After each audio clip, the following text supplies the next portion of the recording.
Hello and नमस्कार। मैं धर्मवीर यादव स्वागत करता हूं आप सभी प्यारे साथियों का वीर सर जीएस वाले के इस यूट्यूब चैनल में। साथियों, आज की इस वीडियो में हम लोग बात करेंगे संघ तथा राज्य क्षेत्र के बारे में, यानी यूनियन एंड स्टेट टेरिटरी के बारे में। यह इसका आज पार्ट 2 वीडियो होने वाला है। पार्ट 1 वीडियो मैंने आपको दे दिया है।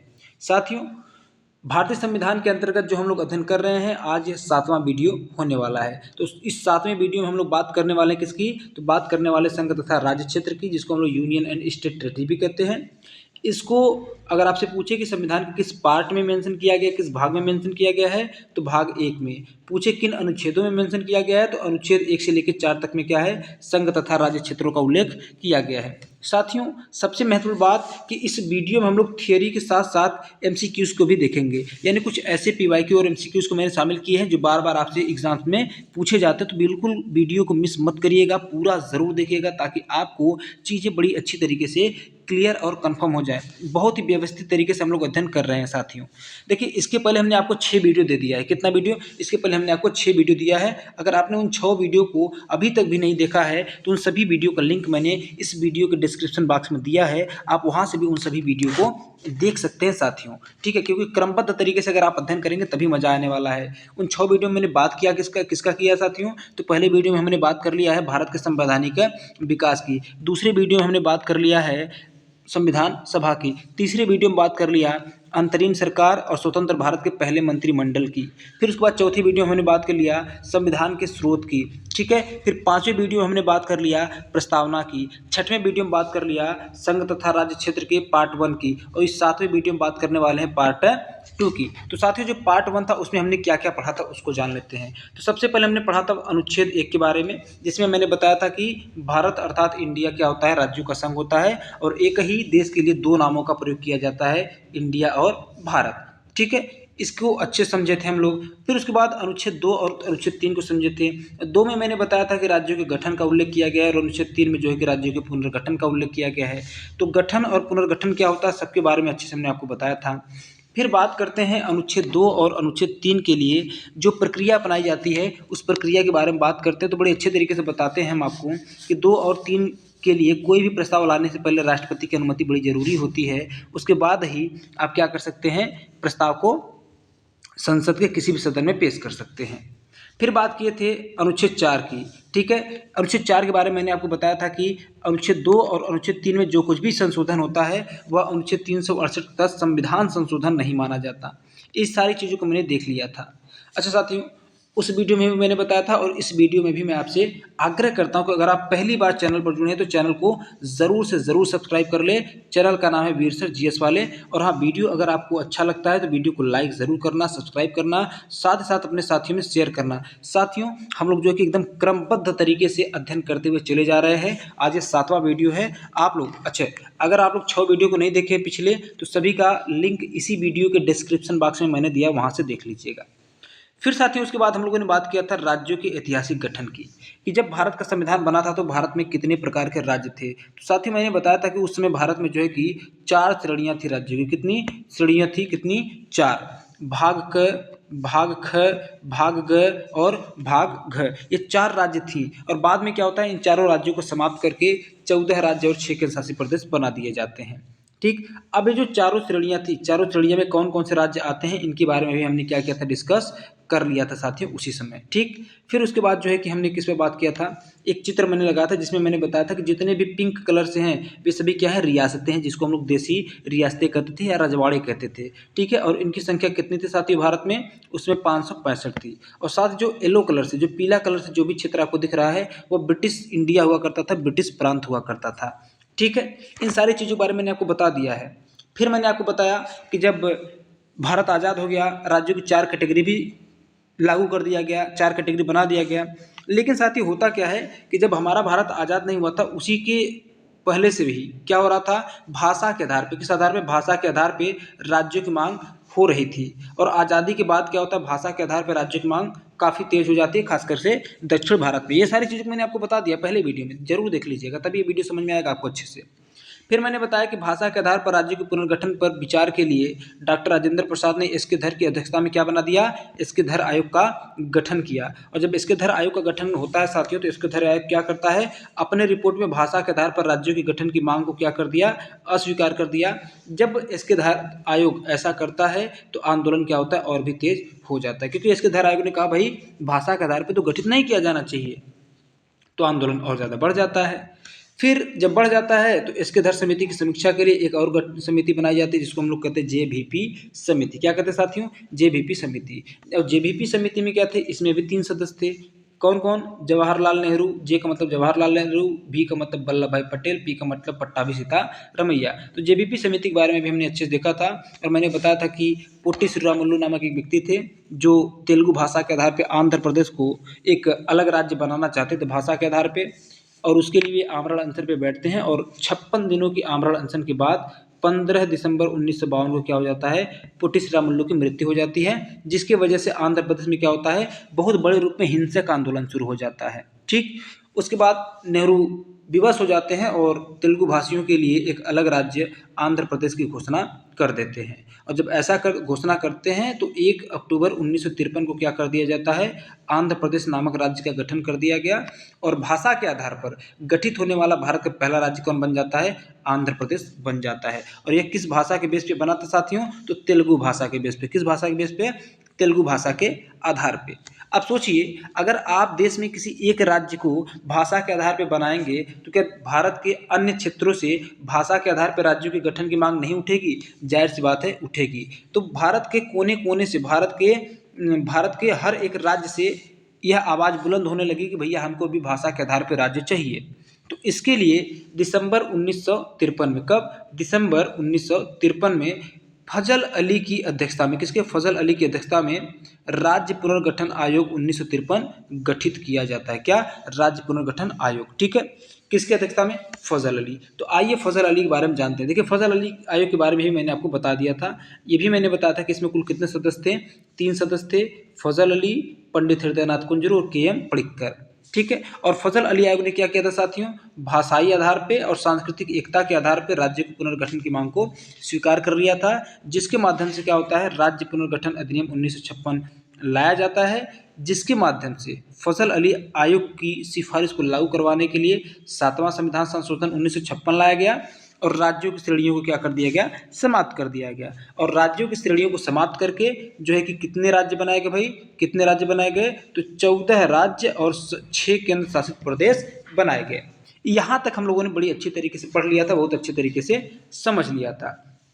अब इसके आगे साथियों हमको पढ़ना था राज्यों के गठन का क्रम। क्या पढ़ना था हमको पढ़ना था राज्यों के गठन का क्रम, यानी जो भारत में राज्यों का गठन हुआ है वह किस क्रम में हुआ है। देखिए पीछे मैंने आपको बता दिया कि कुल कितने राज्य बनते हैं, 14 राज्य बनते हैं और 6 केंद्र शासित प्रदेश बनते हैं। लेकिन अभी वर्तमान में अगर आप देखें तो अभी वर्तमान में आपके देश में पूरे 28 राज्य हैं। कितने, 28 स्टेट्स, यानी 28 राज्य हैं और 6 केंद्र शासित प्रदेश हैं। अब इसमें से आइए एक एक के बारे में बड़ी अच्छी तरीके से डिस्कस करते हैं ताकि आपको हर एक चीज़ समझ में आए। साथी ध्यान देना, वर्ष 1954 में फ्रांसीसी उपनिवेशों जैसे कि पांडिचेरी, कराईकल, माहे और यनम का भारत में विलय किया गया तथा 1956 में इसे मतलब पुदुचेरी को संघ राज्य क्षेत्र का दर्जा दे दिया गया। देखिए जो फ्रांसीसी उपनिवेश था भारत में, और फ्रांसीसी उपनिवेश 4 जगह था, पांडिचेरी में भी था, कराईकल में भी था, माहे में भी था और यन्नम में भी था। अच्छा, सबसे बड़ी बात ध्यान रखिएगा यहाँ पे कि जो पांडिचेरी और कराईकल है ये दोनों ही तमिलनाडु तट पे हैं। माहे कहाँ है, केरल तट पे है। यन्नम कहाँ है, आंध्र प्रदेश तट पे। यानी फ्रांसीसी उपनिवेश 4 जगह थी और 3 राज्यों के तट पर था। ठीक है, तो जितने भी फ्रांसीसी उपनिवेश थे जिसको हम लोग पुदुचेरी आज कहते हैं, इन सबको जब 1956 में राज्य और केंद्र शासित प्रदेश बनाए जा रहे थे तभी क्या कर लिया गया था, भारत में शामिल कर लिया गया और एक केंद्र शासित प्रदेश बना दिया गया था।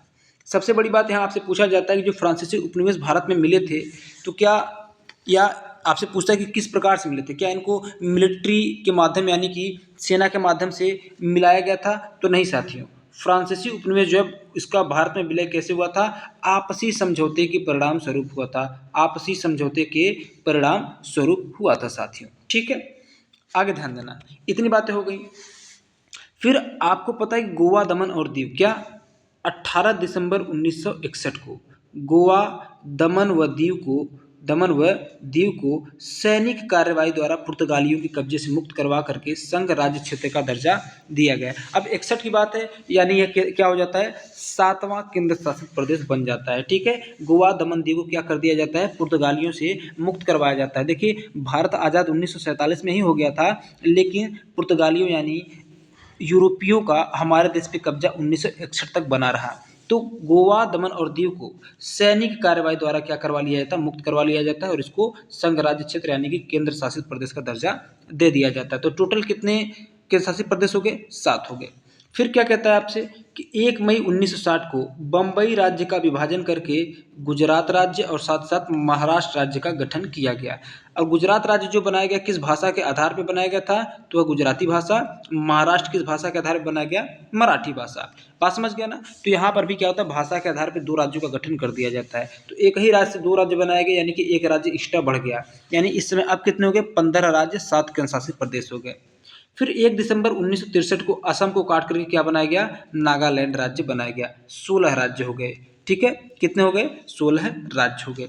फिर आगे जो है कि 1 नवंबर 1966 को पंजाब को काट करके हरियाणा बनाया गया, हरियाणा राज्य बनाया गया और चंडीगढ़ को एक केंद्र शासित प्रदेश बनाया गया। यानी 17 राज्य हो गए और 8 केंद्र शासित प्रदेश हो गए। ठीक है, फिर कह रहा है कि 25 जनवरी 1971 को हिमाचल प्रदेश को पूर्ण राज्य का दर्जा दिया गया। यानी हिमाचल प्रदेश जब 1956 में क्या बनाया गया था, हिमाचल प्रदेश को 1956 में क्या बनाया गया था, इसको केंद्र शासित प्रदेश बनाया गया। देखिए, मैंने मेंशन भी किया है कि हिमाचल प्रदेश को पंजाब से काटकर पहले संघ राज्य क्षेत्र बनाया गया था 1956 में। तो सोचिए, अब इसको पूर्ण राज्य बनाया गया तो 18 राज्य हो गया और वहीं 8 केंद्र शासित प्रदेश से एक घट के कितना हो गया, 7। यानी 18 राज्य, 7 केंद्र शासित प्रदेश हो गए। फिर क्या होता है, 21 जनवरी 1972 को 3 राज्य का गठन किया जाता है, मणिपुर, त्रिपुरा और मेघालय। 18 दिन कितने हो गए भाई, 21 हो गए। क्या हो गए, 18 दिन कितने हो गए, 21 राज्य, 7 केंद्र शासित प्रदेश हो गए। ठीक, फिर उसके बाद 21 राज्य हो गए ना। अब उसके बाद होता है सिक्किम का विलय। किसका विलय होता है, सिक्किम का विलय होता है। तो देखिए, जो सिक्किम था वो पहली बात तो भारत का कौन सा राज्य बनता है, तो भारत का जो है कि 22वां राज्य बनता है। कौन सा, भारत का 22वां राज्य बनता है। 21 राज्य पहले हो चुके, 22वां राज्य ये बन जाता है। ठीक है, देखना सिक्किम की जो कहानी थोड़ी सी अलग है। सिक्किम जो है भारत से अलग एक स्वतंत्र देश हुआ करता था और सिक्किम में राजतंत्रात्मक यानी मोनार्की था, राजतंत्रात्मक शासन था। आज़ादी के बाद सिक्किम को भारत में शामिल करने के लिए अनुच्छेद 2 के तहत निम्न संशोधन किए गए। यानी अनुच्छेद 2 में क्या होता है, संशोधन किया जाता है। तो पहले 35वां संविधान संशोधन 1974 द्वारा एक नया अनुच्छेद 2 क जोड़ करके सिक्किम को भारत का सहराज्य का दर्जा दिया गया। आप कहेंगे सर ये सहराज्य क्या होता है, तो मैं समझाता हूँ। जैसे अगर आपका कोई दोस्त है तो आप लोग कहते हैं ना भाई, ये अगर तुम हमारे दोस्त हो तो तुम्हारे ऊपर कोई भी आने वाली विपत्ति वो मेरी हो जाएगी। ठीक है, तो उसी प्रकार से भारत कहता है कि भारत को जब भारत सिक्किम को सहराज्य बनाता है तो इसका मतलब ये था कि सिक्किम भारत का दोस्त बन गया, सिक्किम भारत के अंडर आ गया। यानी अब अगर सिक्किम के ऊपर कुछ भी होता है या सिक्किम कुछ भी दोस्ती करता है किसी देश से, या दुश्मनी करता है या आयात करता है या निर्यात करता है, अब किसके नाम पे करेगा, अब करेगा वह भारत के नाम पे। यानी कि भारत का सहराज्य बन चुका है। ठीक, लेकिन इसमें मज़ा नहीं आ रहा था तो उसके जस्ट 1 साल बाद ही 36वां संविधान संशोधन किया जाता है और 1975 में किया जाता है। कब, 36वां संविधान संशोधन 1975 में सिक्किम को क्या किया गया, भारत का पूर्ण राज्य का दर्जा दे करके 22वां राज्य बना दिया गया। यानी अब कितने राज्य हो गए, अब जो है कि 22 राज्य और 7 केंद्र शासित प्रदेश हो चुके हैं। ध्यान से पढ़िएगा, ध्यान समझते हुए चलिएगा। ठीक है, आगे ध्यान रखिए। अच्छा, 1972 में क्या किया जाता है, मिजोरम और अरुणाचल प्रदेश को केंद्र शासित प्रदेश बनाया गया था। कब, 1972 में क्या किया गया था, मिजोरम और अरुणाचल प्रदेश को केंद्र शासित प्रदेश बनाया गया था। लेकिन बाद में इनको क्या किया जाता है, राज्यों का दर्जा दे दिया जाता है। ठीक है, बात समझ गए। अब आगे देखिएगा, 30 मई, कब भाई, 30 मई 1987 को गोवा को भारत का 25वां राज्य बनाया गया। ठीक है, अरे बोलो कौन सा, 25वां राज्य। एक बात ध्यान देना, यहाँ पे देखिए मैंने बताया कि 22वां राज्य बन गया है ना, कौन, सिक्किम। उसके बाद जो है कि आपका सिक्किम के बाद मिजोरम और अरुणाचल प्रदेश कौन से बन गए, 23वां और 24वां राज्य बन गए। ठीक है, उसके बाद जो है कि 25वां राज्य कौन बनता है, तो गोवा बनता है। कौन सा, 25वां राज्य बनता है। कब बनता है भाई, 30 मई 1987 को। ठीक, उसके बाद जो है कि 1 नवंबर 2000, फिर 9 नवंबर 2000, फिर 15 नवंबर 2000 को 3 राज्य बनाए जाते हैं, यानी 2000 में 3 राज्य बनाए गए। कौन कौन? तो मध्य प्रदेश को काट करके कौन बनाया गया? छत्तीसगढ़ राज्य बनाया गया और यह भारत का 26वां राज्य बना। 9 नवंबर 2000 को उत्तर प्रदेश को काट करके उत्तराखंड राज्य बनाया गया और यह भारत का 27वां राज्य बनाया गया। फिर 15 नवंबर 2000 को बिहार को काट करके झारखंड राज्य बनाया गया और यह जो कि भारत का 28वां राज्य बनाया गया। कौन सा? 28वां राज्य बनाया गया साथियों। ठीक, यानी अब 28 राज्य 7 केंद्र शासित प्रदेश हो चुके हैं। आगे कह रहा है कि 2 जून 2014 को आंध्र प्रदेश से अलग करके 29वें राज्य के रूप में तेलंगाना राज्य बनाया गया। कौन सा भाई? तेलंगाना राज्य बनाया गया। यानी अब 29 राज्य और 7 केंद्र शासित प्रदेश हो चुके। कितने? 29 राज्य 7 केंद्र शासित प्रदेश हो चुके हैं। अब आगे ध्यान दीजिएगा। अच्छा, डेट आप याद रखिएगा, यहाँ से सारे डेट्स आपसे पूछे जाते हैं। ठीक है, 29 राज्य हो गए हैं और 7 केंद्र शासित प्रदेश हो चुके हैं साथियों अभी तक।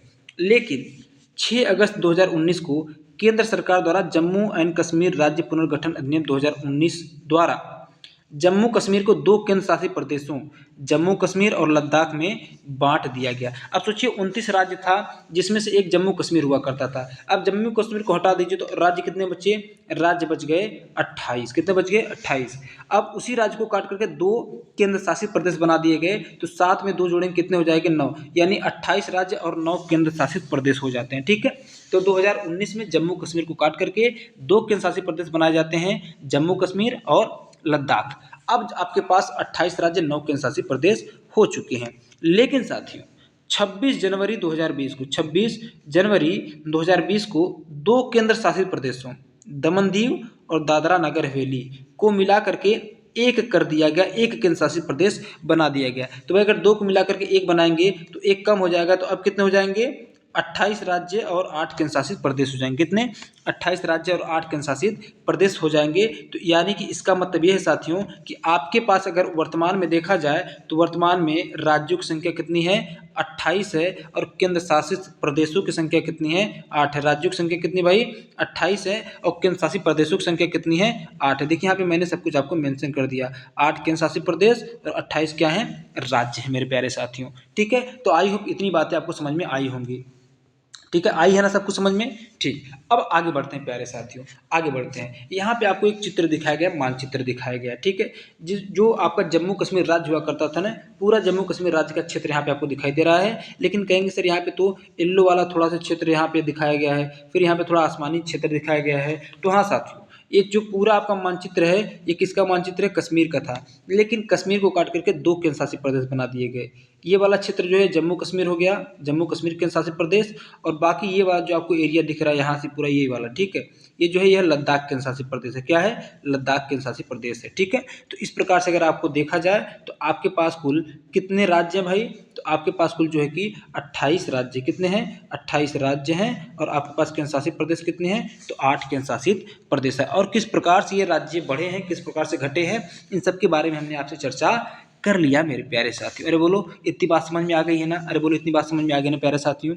देखिए वीडियो को आप लोग, वीडियो कैसा लग रहा है कमेंट करके मुझे ज़रूर से ज़रूर बताएंगे प्यारे साथी। ठीक है, अब यहाँ पे जो मैप लगाया गया है ये लेटेस्ट मैप लगाया गया है, जिसमें आपके 2800 राज्यों को और साथ साथ 8 केंद्र शासित प्रदेशों को दर्शाया गया, यानी कि आपका लेटेस्ट मैप है। ठीक है, तो आई होप इतनी बातें आप सभी को समझ में आई है। अगर समझ में आई होगा तो सभी लोग क्या करिएगा, वीडियो को लाइक ज़रूर करिएगा, चैनल को सब्सक्राइब जरूर करिएगा और अपने साथियों में शेयर करिए ताकि इतना व्यवस्थित अध्ययन वो भी कर सके। ठीक है साथियों, आइए आगे बढ़ते हैं। अब आगे बढ़ेंगे हम थोड़ा सा किस पर बढ़ेंगे? तो हम बढ़ेंगे थोड़ा सा MCQs और PYQs पर, फिर उसके बाद आपको धन्यवाद भी देंगे यहाँ पे। ठीक है ना? थैंक्स फॉर वॉचिंग, इसका भी धन्यवाद आपको देंगे, चिंता नहीं है करनी है। पहले हम बात करेंगे PYQs और MCQs पर। ठीक, यहाँ पे देखिए एक प्रश्न कह रहा है आपसे कि केंद्र शासित प्रदेशों की संख्या को निर्धारित करने का अधिकार किसके पास है? Who has the authority to determine the number of union territories? राज्य विधानसभा को, या संसद को, या राष्ट्रपति को, या राज्यपाल को? तो मेरे प्यारे साथियों इसका उत्तर हो जाएगा ऑप्शन नंबर बी, पार्लियामेंट यानी संसद को। देखिए संसद को ही क्या है, यह अधिकार दिया गया है कि वह राज्यों की संख्या को घटा सकता है, बढ़ा सकता है, या फिर केंद्र शासित प्रदेशों की संख्या को बढ़ा दे, घटा दे, कुछ भी करना हो तो कौन करता है? संसद कानून के माध्यम से करता है साथियों। और इस चीज़ को मैंने आपको अनुच्छेद 2 और अनुच्छेद 3 के माध्यम से बड़े अच्छे तरीके से आपको समझाया था और बताया था साथी। आगे बात करेंगे अगले प्रश्न पे। तो अगला प्रश्न कह रहा है कि किस अनुच्छेद के अंतर्गत राष्ट्रपति भारत के संघ में नए क्षेत्र का अधिग्रहण कर सकता है या नए क्षेत्र को मिला सकता है। देखिए जैसे मैं मान लेता हूं कि क्या भाई, ये आपका जो है कि भारत है, ठीक है, ये आपका क्या है, ये आपका मैं मान लेता हूं कि ये क्या है, ठीक, मैं मान लेता हूँ भारत है आपका। अब भारत के क्षेत्र में बाहर से कोई क्षेत्र आपको ला करके मिलाना है, ठीक है, बाहर से कोई क्षेत्र ला करके मिलाना है, तो आप किस आर्टिकल का प्रयोग करेंगे मेरे भाई, आप किस आर्टिकल का प्रयोग करेंगे, तो इसके लिए जो है ऑप्शन नंबर बी सही हो जाएगा, अनुच्छेद 2, ठीक है। लेकिन अगर कहता भारत के अंदर ही राज्यों को काट छाट करके एक से अधिक राज्य बनाना हो या फिर 2-3 राज्यों को मिला करके एक राज्य बनाना हो, तब कौन सा सही होता, तब ऑप्शन नंबर सी सही हो जाता, यानी अनुच्छेद 3 हो जाता साथी, ठीक। आई होप इतनी बात समझ रहे होंगे आप। अनुच्छेद 3, क्वेश्चन नंबर 3 की बात करेंगे। क्वेश्चन 3 कहता है कि किस अनुच्छेद के तहत राष्ट्रपति नए राज्यों के निर्माण के लिए अधिनियम लागू कर सकते हैं, ठीक है, नए राज्यों के निर्माण के लिए अधिनियम लागू कर सकते हैं। तो इसका सिंपल सा उत्तर है आपका ऑप्शन नंबर सी, यानी अनुच्छेद 3, ठीक है। आगे ध्यान देना, आगे बात करेंगे चौथे प्रश्न पे। चौथा प्रश्न कहता है कि भारत के संविधान के अनुच्छेद 1 के तहत भारत का क्या अर्थ है। क्या भारत राज्यों का संघ है, या भारत एक गणतंत्र है, या एक संप्रभु राष्ट्र है, उपरोक्त सभी है। तो साथियों आपसे है तो उपरोक्त सभी, लेकिन आपसे केवल और केवल अनुच्छेद 1 के अंतर्गत पूछ रहा है। तो अनुच्छेद 1 में जो है कि भारत को क्या बनाया गया है, भारत अर्थात इंडिया क्या होगा भाई, राज्यों का संघ, यानी यूनियन ऑफ स्टेट्स होगा, यानी ऑप्शन नंबर ए सही हो जाएगा मेरे प्यारे साथी, ठीक। फिर हम बात करेंगे आप क्वेश्चन नंबर 5 की। 5 कहता है कि भाषा के आधार पर गठित होने वाला भारत का पहला राज्य कौन सा था, यानी which was the first state of India to be form on the basis of language. तो कौन था, तो आप सभी को पता है प्यारे साथी, आंध्र प्रदेश था, ठीक है, ऑप्शन नंबर बी सी हो जाएगा। किस भाषा के आधार पर बनाया गया था यह है, तो यह जो है कि आपका तेलुगु भाषा के आधार पे बनाया गया था। किस भाषा के आधार पे, तेलुगु भाषा के आधार पे, ठीक है। तो अच्छे से आपको याद रखने हैं, ठीक है ना। जी हाँ, आगे बढ़ते हैं अगले क्वेश्चन पे। अगला क्वेश्चन है कि जेबीपी समिति में कौन से सदस्य नहीं थे, जवाहरलाल नेहरू, पट्टाभी सीतारामैया, वल्लभ भाई पटेल या सुभाष चंद्र बोस। तो सीधी सी बात है भाई, सुभाष चंद्र बोस क्या थे, यह जो है कि जेबीपी समिति के सदस्य नहीं थे। जबकि जे का मतलब जवाहरलाल नेहरू, बी का मतलब वल्लभ भाई पटेल, पी का मतलब पट्टाभी सीतारामैया, ये तीनों लोग क्या थे, ये तीनों ही लोग जेबीपी समिति के सदस्य थे, जबकि सुभाष चंद्र बोस नहीं थे। आगे 7वां क्वेश्चन प्यारे, कहता है कि 1950 में जब संविधान लागू किया गया तब भारतीय क्षेत्र को कितने भाग में बांटा गया, ठीक है। जब भारत का संविधान लागू किया गया था तो भारतीय राज्य क्षेत्र को कितने भाग में बांटा गया था। तो प्यारे साथी आपको मैंने बताया कि 4 भाग में, भाग क, भाग ख, भाग ग और भाग घ। तो इस बेसिस पे देखा जाए तो आपका ऑप्शन नंबर बी क्या हो जाएगा, बिल्कुल सही उत्तर हो जाएगा, यानी 4 भाग में। 8वां प्रश्न है, 8वां प्रश्न कहता है कि फजल अली की अध्यक्षता में भारत सरकार को कब राज्य पुनर्गठन आयोग गठित करना पड़ा था। किसकी अध्यक्षता में, फजल अली की अध्यक्षता में भारत सरकार को कब राज्य पुनर्गठन आयोग गठित करना पड़ा था। 56 में, 52 में, 53 में, या जनवरी 1956 में। तो प्यारे साथी इसका उत्तर हो जाएगा ऑप्शन नंबर सी, दिसंबर 1953 में। यानी दिसंबर 1953 में ही क्या होता है, फजल अली की अध्यक्षता में राज्य पुनर्गठन आयोग गठित करना पड़ा था। अभी मैंने कुछ टाइम पहले ही आपको बताया, ठीक है। तो साथियों इस प्रकार के आपसे प्रश्न पूछे जाते हैं, इस प्रकार से आपसे प्रश्न बनते हैं, ठीक। अब देखिए कह रहा है कि निम्नलिखित में से कौन सा राज्य वर्ष 2000 में गठित नहीं किया गया था। Which of the following state was not formed in 2000, Uttarakhand, Jharkhand या तेलंगाना। तो साथ ही इसका सही उत्तर हो जाएगा तेलंगाना। तेलंगाना जो है कि 2000 में नहीं, बल्कि यह जो है कि 2014 में गठित किया गया था। बाकी ऊपर के जितने भी हैं, ठीक है, चाहे छत्तीसगढ़ हो चाहे उत्तराखंड हो। देखिए छत्तीसगढ़ जो है कि 1 नवंबर 2000 को बनाया गया था, ठीक है। उत्तराखंड जो है कि 9 नवंबर 2000 को बनाया गया था, और झारखंड जो है कि यह 15 नवंबर 2000 को बनाया गया था साथियों। तो 1, 9, 15 आपको 3 डेट याद रखने हैं ना।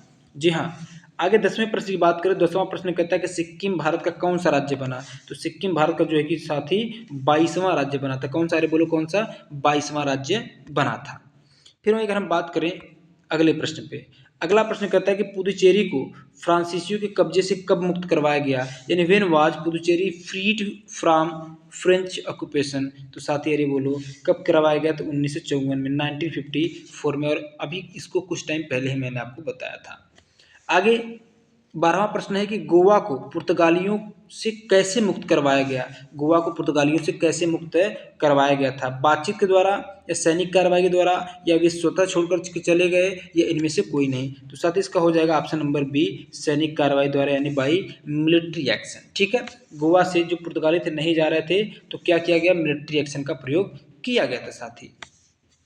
13वां प्रश्न कहता है कि पोट्टी श्रीरामुलु की मृत्यु कितने दिन की भूख हड़ताल के बाद हो गई थी, 20 दिन, 56 दिन, 60 दिन या 90 दिन। तो साथ ही आप सभी को पता है कि 56 दिन बाद क्या हो जाता है, पोट्टी श्रीरामुलु की मृत्यु हो जाती है। ठीक, अब बात करते हैं 14वें प्रश्न की। 14वां प्रश्न कहता है कि गुजरात राज्य का गठन कब किया गया था। ठीक है, 4 ऑप्शन है, 1 मई 1957 को या 1 मई 1960 को या 5 अप्रैल 1960 को या 2 दिसंबर 1953 को।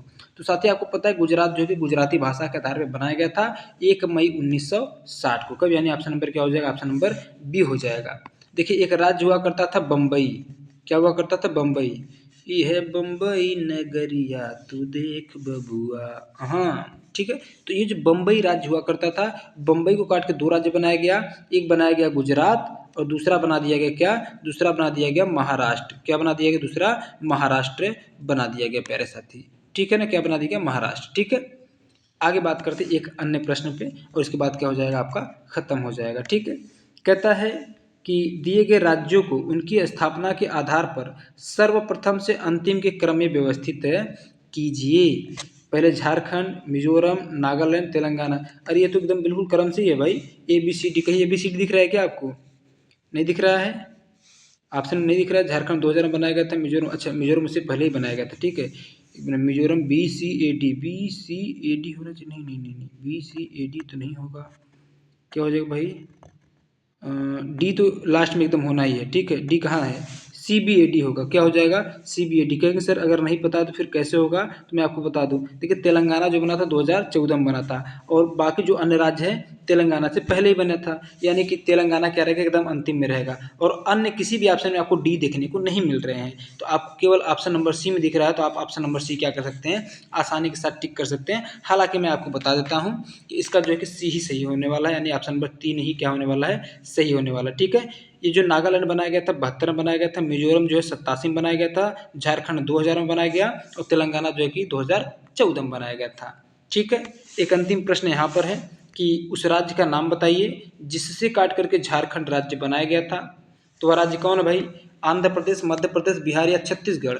तो आप सभी का उत्तर हो जाने वाला साथी, बिहार को काट के क्या बनाया गया था, झारखंड राज्य बनाया गया था प्यारे साथी। तो आई होप आप सभी को इतनी बातें क्लियर हुई होंगी। तो प्यारे साथियों वीडियो कैसा लगा, वीडियो के बारे में अपने विचार को मुझे कमेंट बॉक्स में डिस्क्राइब कीजिएगा और अगर पहली बार आए हैं चैनल पर तो चैनल को जरूर से जरूर सब्सक्राइब कीजिएगा। साथ ही लाइक और सब्सक्राइब करना बिल्कुल ना भूलें। आपका जो लाइक होता है, आपका जो शेयर होता है, आप जो कमेंट करते हैं और आपसे आप लोग जब सब्सक्राइब करते हैं तो मेरा मनोबल क्या होता है, बहुत ज़्यादा बढ़ जाता है। तो आई होप आप सभी लोग समझ रहे होंगे, तो सब्सक्राइब जरूर कीजिएगा। ठीक है, आप लोगों से मिलते हैं अगली क्लास में, तब तक के लिए आप सभी को थैंक यू प्यारे साथी।